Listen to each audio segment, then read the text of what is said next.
are probably times that you've listened to an individual or band and thought to yourself, wow, they are playing with such a nice, full, rich tone, or they have such a big, powerful sound, or their tone is just so pure. Well, how do you create that type of sound for yourself in the band? Well, the key word to think of here is resonant tone.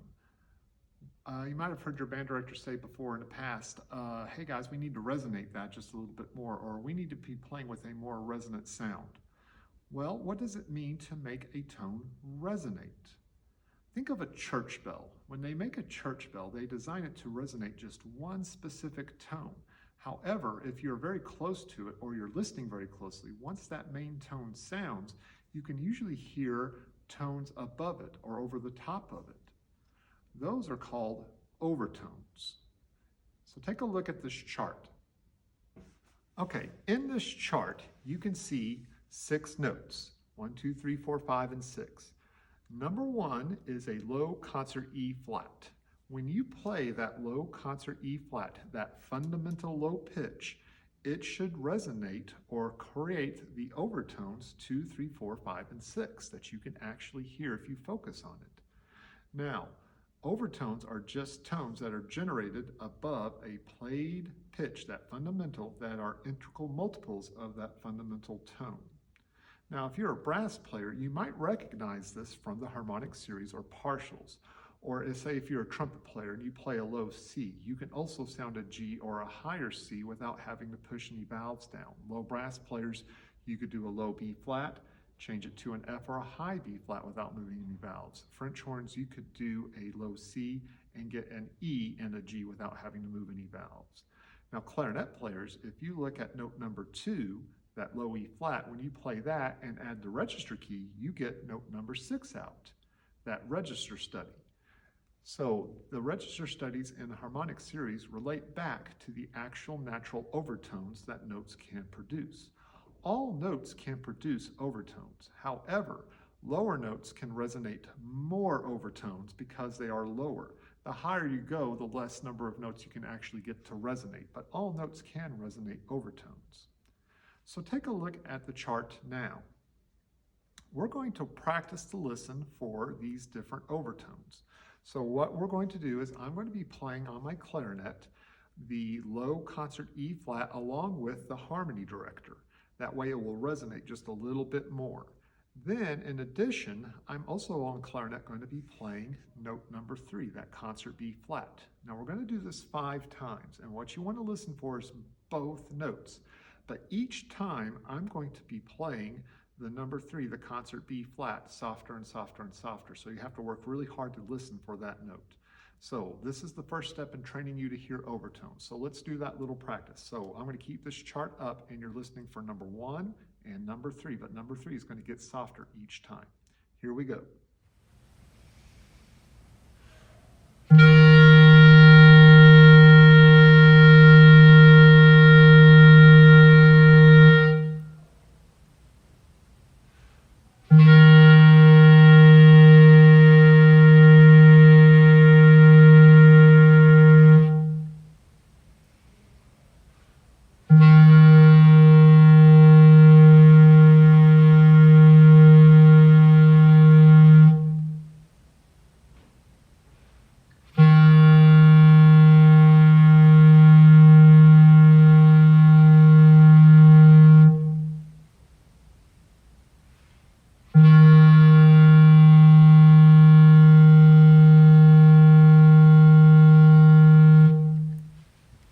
Okay, hopefully you were able to hear that number 3 note, that concert B flat, each time, even though it got softer.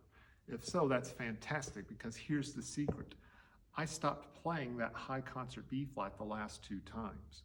What you were hearing was the overtone. So let's actually show you with the actual video. Now in the video, it's a 3-screen picture. In the bottom 2 screens, you'll see me playing clarinet and the harmony director, and that's me playing that low concert E flat fundamental. In the very top screen on the top, that's me playing the concert B flat. I will be playing it the first 3 times, and I will get softer each time. However, the last 2, you'll notice I just stopped playing. So here we go.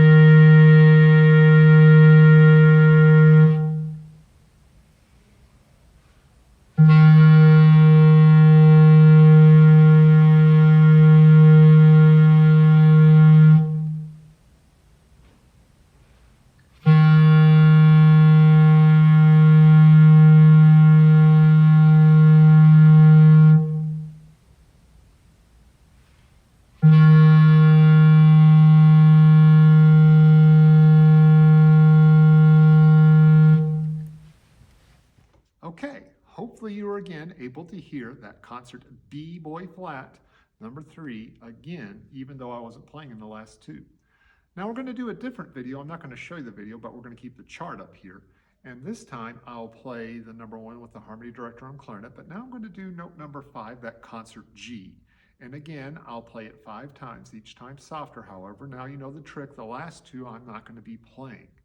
And what you're trying to do is listen now for that number 5 concert G. It will be a little trickier because it is higher, but give it a shot. Here we go.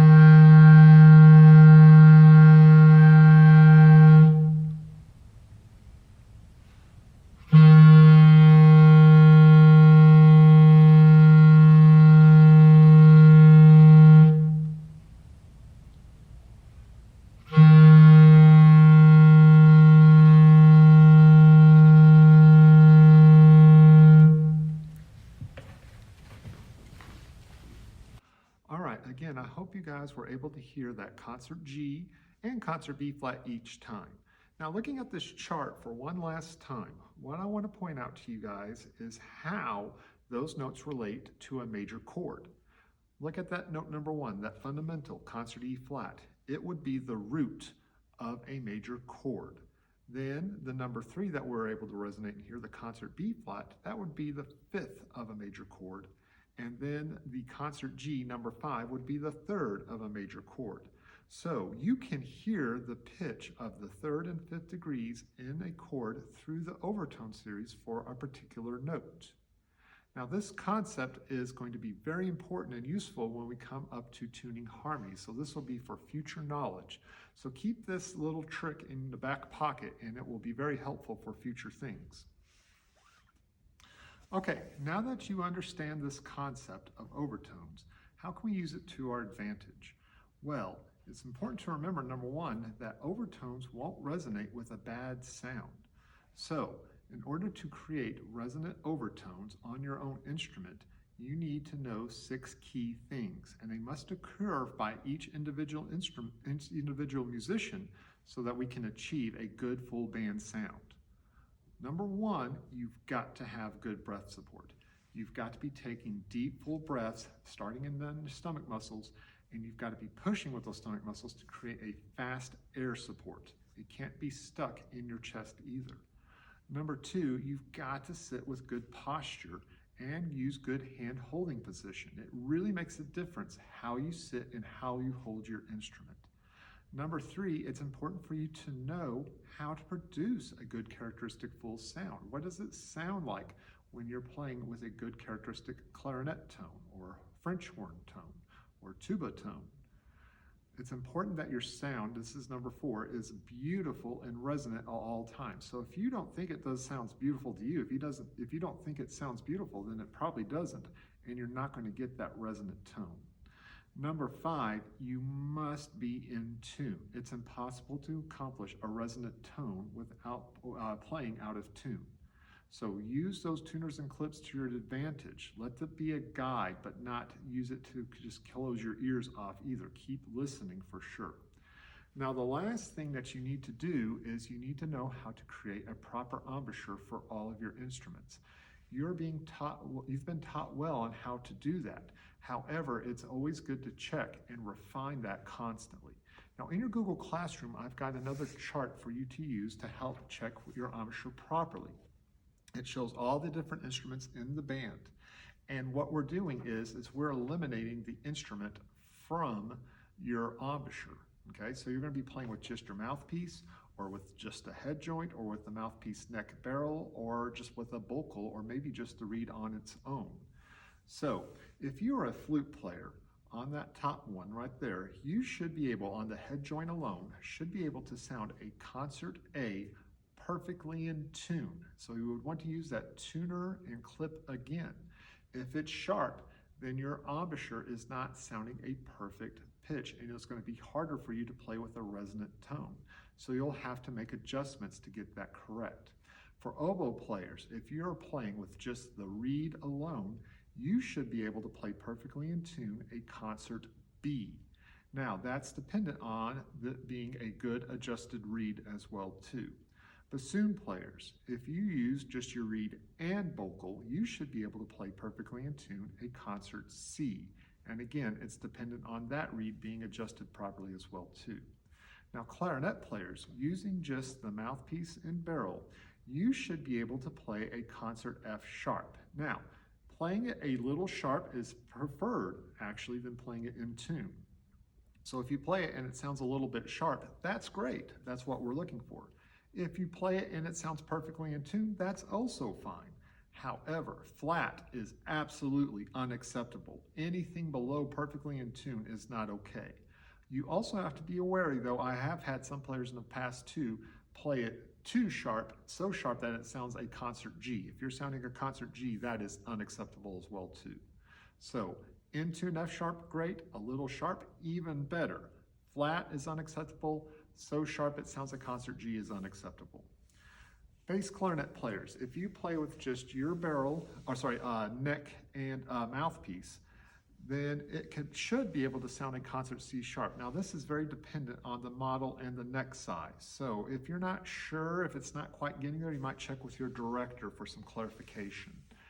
Alto saxophones, with your mouthpiece and neck alone, you should be able to play perfectly in tune a concert A flat. Now that is also dependent on that your mouthpiece is placed properly on the neck.